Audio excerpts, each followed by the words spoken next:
Because you always just got to attack it when like defenders. I think it's like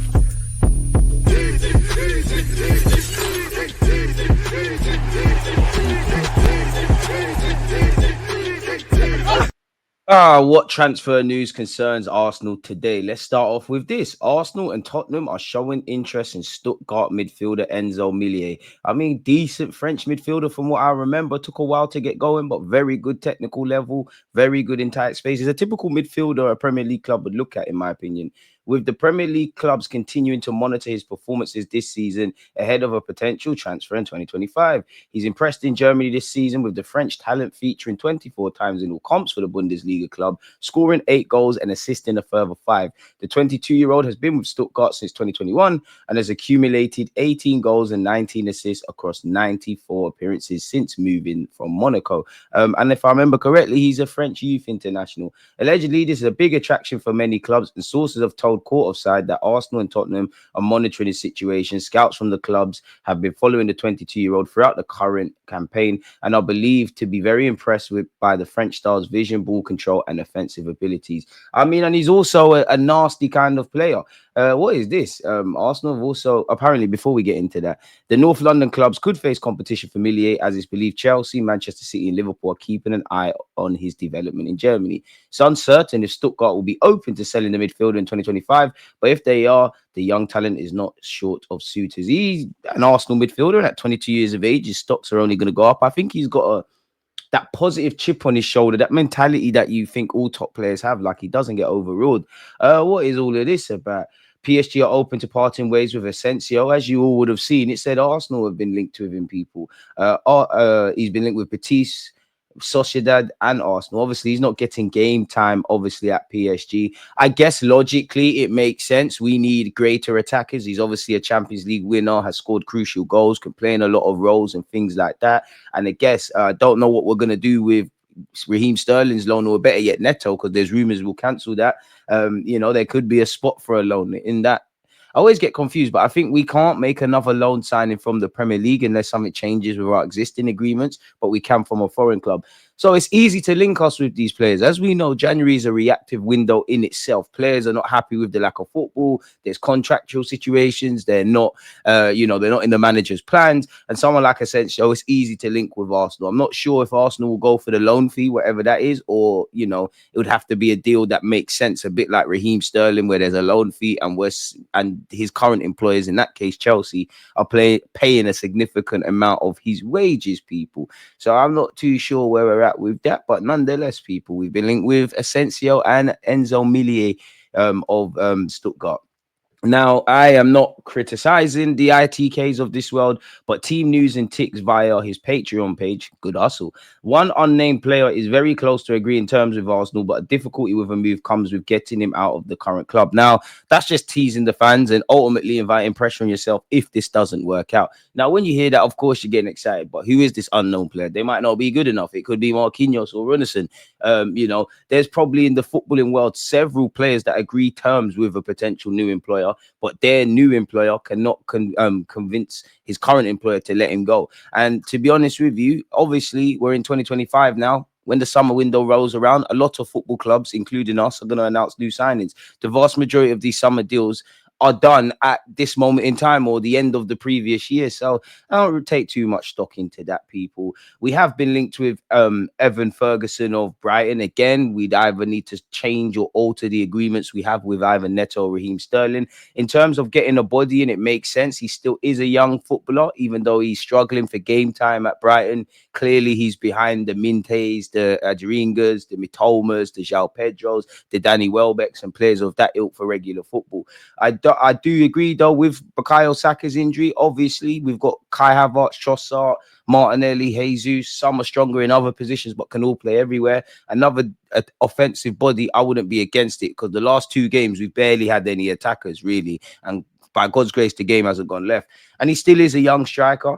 If you're Brighton, logically, if you're Arsenal, you might want an option or an obligation to buy, because you might believe in his long-term kind of talent. He was just a few years ago linked with Arsenal, Man United. It might be a dry loan seen as a body, For Brighton, does that make sense without a longer term financial commitment? For Ferguson, does it make sense where you're potentially going to be second fiddle to Kai Havertz up front, or at the moment, Gabriel Jesus, really? So you'd be on the bench, you probably get minutes, but he probably needs to go somewhere that you're going to get some starts. And it's not clear. Like, he's been linked with Ipswich. It's not clear you're going to play ahead of Liam Delap unless they play two forwards.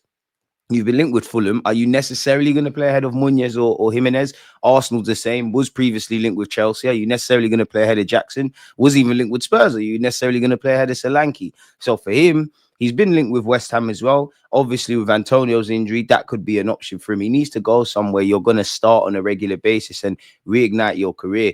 I wouldn't be against Ferguson, but I do believe in January the main target has to be someone who can deputize in the void that Bukayo Saka's left with his injury. We all know we wanted to bring in Sesko in the summer. That never happened, people. Apparently, we had earmarked him for a potential move in 2024 where Ferguson is concerned. Allegedly, our interest in the striker dates back to his initial emergence. And apparently, this article says this publication announced such in 2023. So we've been looking at him for a while. Ben Jacobs did say we're interested. We were and have been linked with Marcus Rashford. I don't think that's happening on a permanent basis, people. Arsenal ready to trigger Nico Williams' release clause in blockbuster January deal. We can be willing and ready to activate his release clause. Does the man want to go? In the similar vein that saw us not get Sesko.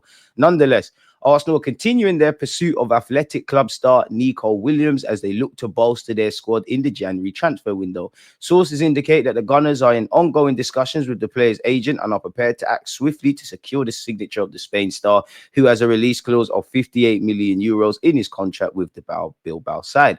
Arsenal are waiting for Williams to give the green light to a move before proceeding, something they were unable to secure when they followed him last summer. Now, anything can happen, and we could present it with a project, but after making a big song and dance about wanting to stay at Bilbao and play in Europe and, have a season to remember, does he want to run away mid-season? I'm not sure. So, yes, we could activate his release clause. Yes, I'm sure myself and a lot of you listening smash the like button, and maybe Arsenal Football Club want to bring him in, but it comes down to that.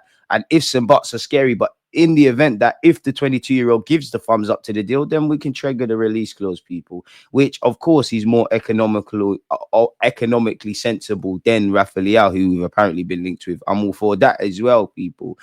So I'm not too sure to take stock in that, but it's easy to link us with wingers. It's easy to entice fans with inside forwards of Nico Williams' stature at 22 years of age, great technical level. We all saw the Euros, clearly could score goals when everybody's fit and ready. To have Bukayo Saka, Nico Williams, and another striker, it probably moving into next season would be amazing. And to also have potentially Gabriel Jesus, Trossard, Martinelli, what have you, good offensive options. And we can't forget the young Ethan, who's doing quite well. I hope he starts against Brighton.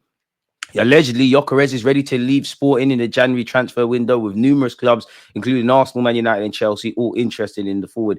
He's got 27 goals in as many matches in the first half of the season in Europe and also has 6 assists. We all know he was linked with Arsenal and Chelsea aggressively. His former manager, Ruben Amorim, has obviously gone over there to Man United, and Højlund is struggling to lead the line on his own. Josh Rezerski's down on his luck. They could do with an experienced man. I think United will get him. Chelsea need a forward like us, so it's easy to keep linking them with forwards. I do think there's an element of interest in Arsenal, from Arsenal. I do think we've scouted him. I don't think we're as hot on Gyökeres as media leads us to believe. And also, I'm not saying we can't do it. In an ideal world, if Bukayo Saka wasn't injured and we had certain things, then maybe a priority could have been a forward, similar to the January period we signed Vlahovic. But if we're going to spend significantly, surely it is on a versatile inside forward that can, play with Saka when he's fit and ease the burden on the struggles typically this season and for the last few years, in some cases on Martinelli, on Gabriel Jesus, on Trossard, and someone that could obviously deputize for Bukayo Saka. Surely that is the priority. For me, to get to the next level, I hope next summer or by the end of that summer campaign, we have that striker, we have that inside forward, we have that number 8 midfielder. I actually think we could do with another defender, and we clearly need to sort out what we're doing in terms of goalies. Apparently, Gyökeres has previously indicated he was prepared to stay with Sporting until the end of the season, yet his stance appears to have shifted in recent times. According to El Nacional, not sure on the credibility of them, he's now prepared to push for an immediate transfer. He does have a release clause. According to this, Gyökeres doesn't want to wait for a move any longer. According to several sources close to the operation, Gyökeres has opted to take this step and speed up his departure from Sporting. Apparently, Sporting have struggled since Amorim left, and they actually sacked the manager that took over over for him. United apparently are prepared to accelerate the deal. Arsenal, PSG, Manchester United, Chelsea, and actually Liverpool in recent days, and many other clubs linked with Gyökeres. So let me know your thoughts. Would you do that? Should the priority still be a striker versus an inside forward or right winger, regardless of Bukayo Saka? Now, De Zerbi of Marseille, what a game. This was a serious shiner from Kivior. De Zerbi of Marseille have been linked with several Premier League players, people, and this article has linked Marseille with a move for Kivior. Kivior is always someone in the transfer windows that's going to be linked with moves away. I don't think it makes sense because obviously, you know, as much as we've got great defensive options, how many defenders have we had available? You know, Tierney's not really part of the plans. Credit to Lewis Skelly for making that left back row his own. Calafiori's had issues. Timber's now suspended, and you know he's doing well since he came back from an ACL, but he's missed out on a couple of weeks. We've missed Gabriel for a sec. Benjamin White's still recovering from his injury.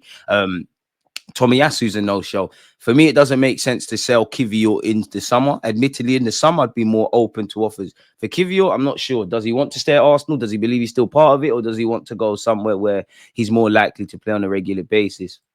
I don't know. Now, we know Tierney's days are numbered. Previously, a few weeks ago, David Ornstein came out and said Arsenal are letting him leave on a free transfer. We're not triggering the option to extend his contract by a further year.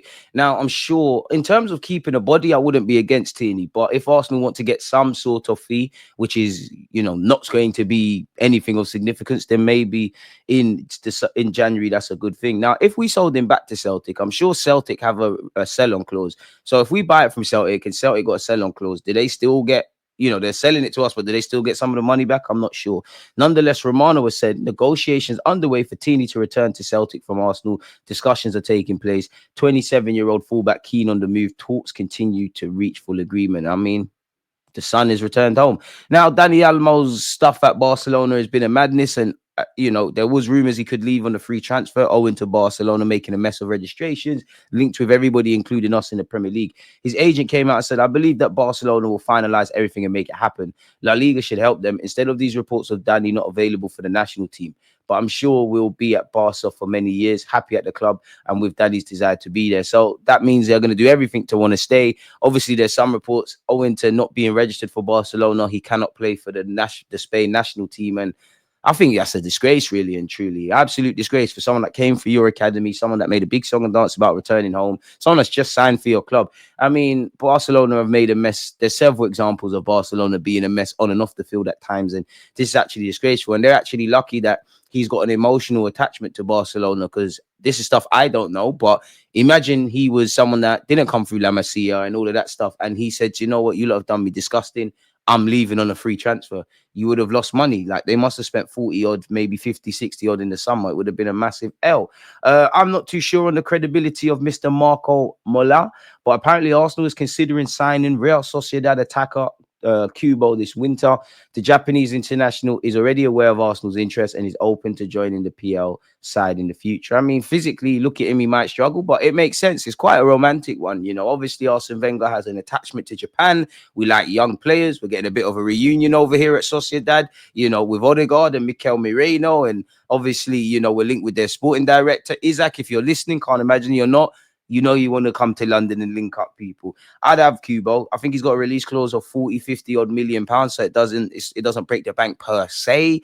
I don't know on the credibility of this. And as I keep saying, it's very easy to link Arsenal with players, people. Speaking of Arsenal being linked with players, Antonio Nusa, who now plays for Leipzig, was visiting the Emirates Stadium. Now, he could have just been in London, wanted to see the game. Arsenal's one of the biggest attractions in the capital and one of the biggest clubs, so he could be there. Obviously, he's got his boy Odegaard, who's a Norway international. He could have sorted him out with some tickets. We do remember Calafiori showed us that he was at the Emirates a year before signing. I would say it's very different, but Timber at the FA Cup final when it was Man United City, I thought he would have signed for United. Thank the Lord. You know, he was obviously in town to sign for Arsenal. So you could take some stock in this. You could not, people. I'm not too sure where you're at. And it feels like a full circle moment, if I'm brutally honest with you. Apparently, Arsenal, Fulham and Nottingham Forest are keen to sign the same player. Club director encourages PL move. Arsenal, Fulham and Forest are chasing Feyenoord star Santiago Jimenez, according to reports from Mexico, his homeland. Nottingham Forest made an offer last summer. The player rejected it. Apparently, they're still in the picture and they're joined by Arsenal and Fulham. Now, Arsenal are looking for forwards, so naturally, we're watching everybody. I don't believe we're that keen on the 23-year-old who's also linked with AC Milan people. It's easy, as I said, to link Arsenal with players, man. So far, we've seen several names. Yesterday, check out those vids, several names. You know, in the next 24 to 48 hours, we're going to get linked with names, people. This is probably the best time for journalists because all football fans want hope. There's no way of fact checking any of this. We all know 98% of these things are BS, but we do, in my opinion, need to pull our finger out, regardless of having an interim sporting director or no sporting director, and make things happen. You always just got to act when